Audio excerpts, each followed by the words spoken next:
Welcome back, students, to the 19th lecture, second part of economic importance of bacteria. In this, we are going to discuss the role of bacteria in agriculture. There are various bacteria which are helping to increase the soil fertility.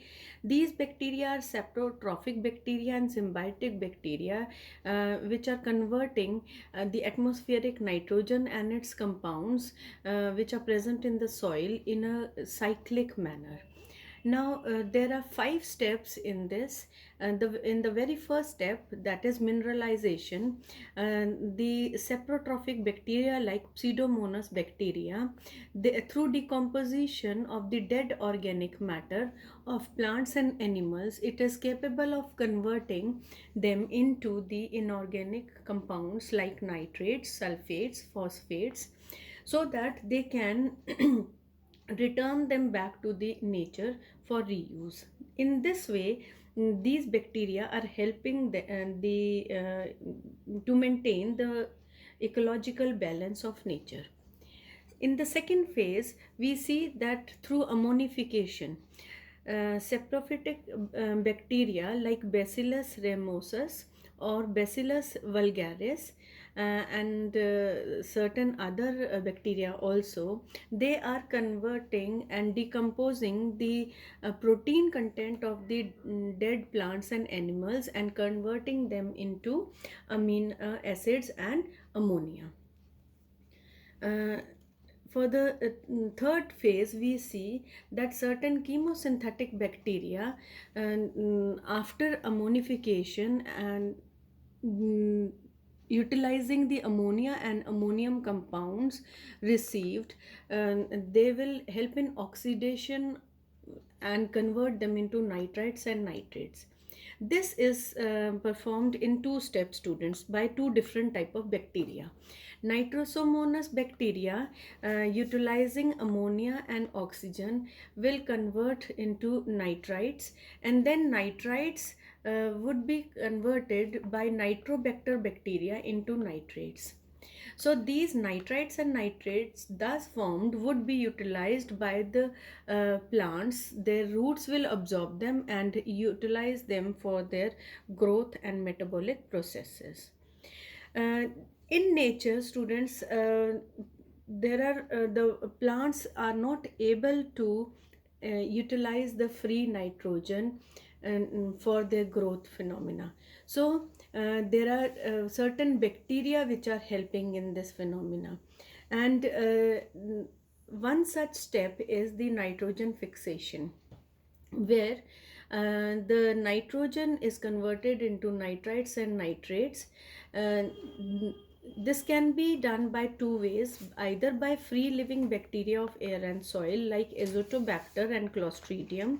They are aerobic bacteria converting nitrogen into nitrite and nitrates.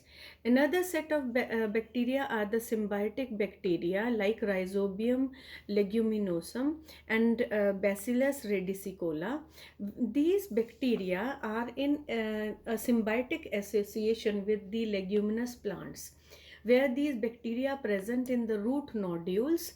And remaining in the root nodules, these bacteria are converting the nitrogen of the air and converting them into ammonia, and then finally into nitrites and nitrates to be utilized by the plants. And bacteria in turn are able to get a habitat to live in. Secondly, they are able to utilize the sugar present for their own growth and metabolic process. In this symbiotic association, which is called the nitrogen fixation, the plants also benefit, as well as the bacteria also get benefited. Now, in the nitrogen cycle, repeatedly various bacteria, they are helping. Now, the free nitrogen, due to lightning in the atmosphere, combines with oxygen to form oxides of nitrogen. which then are washed by rain in the soil to be used by the plants, and then later on they are passed on to the animals also. Through all the above steps mentioned, like mineralization, ammonification, nitrification, nitrogen fixation, the atmospheric nitrogen and its compounds in the soil keep on cycling and become an important part of the nitrogen cycle. To complete the nitrogen cycle, there are various denitrifying bacteria which are working opposite to the bacteria already discussed. And they convert the nitrogenous compounds of nitrites and nitrates to free nitrogen, thus returning back the nitrogen content to the atmosphere. So we can say in this nitrogen cycle, it is an ecological balance which is maintained. Now, talking about denitrification and the denitrifying bacteria, Thiobacillus denitrificans, Pseudomonas denitrificans are the examples. They are converting nitrates and nitrites into free nitrogen. This is what we have already discussed. So, what we see is that in this way they are decreasing the soil fertility.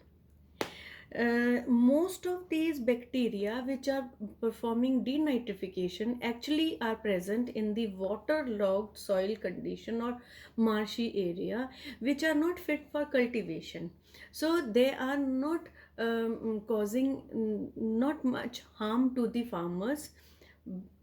Thus completing and becoming an important part of the ecological system. Now, coming on to the next role of bacteria, that is in the agro industry, there are five different places where bacteria is performing an important role, like in the dairy industry to produce cheese, yogurt, and curd, to convert the skin and hide of the dead animals into leather. Bacteria is also helping to convert the tea and tobacco leaves through curing of these leaves. And commercially, bacteria is helping in the production of acetic acid, that is vinegar, certain vitamins and enzymes, as well as there are certain bacteria which are helping to make jute, linen, flax fiber from the plant stems through the retting of fibers. But in your reduced syllabus, we will be discussing only the tanning of hide and curing of tea and tobacco, which is the part of your syllabus this year.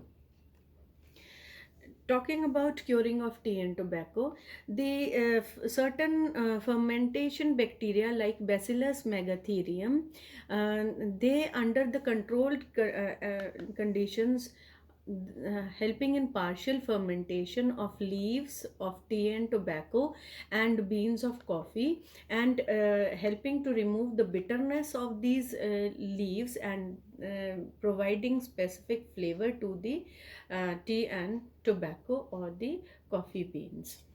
Next, in the commercial utility of the bacteria is for the production of leather through tanning of the hide and skin of dead animals.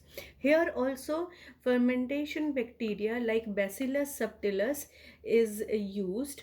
You should be knowing that this Bacillus subtilis is naturally occurring bacteria which is present in the cow dung and excreta of dead and poultry.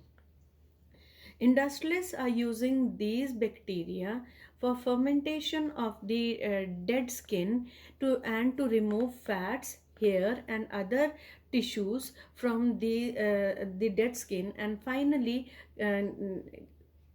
leading to the treatment of the skin with the help of various chemicals and vegetable oils, and the end product which is received after all this treatment is the tanned leather. So these were various importance of the bacteria which is useful to the human beings. Um, Next time we'll be discussing about the harmful effects of bacteria as well as the economic importance of fungi.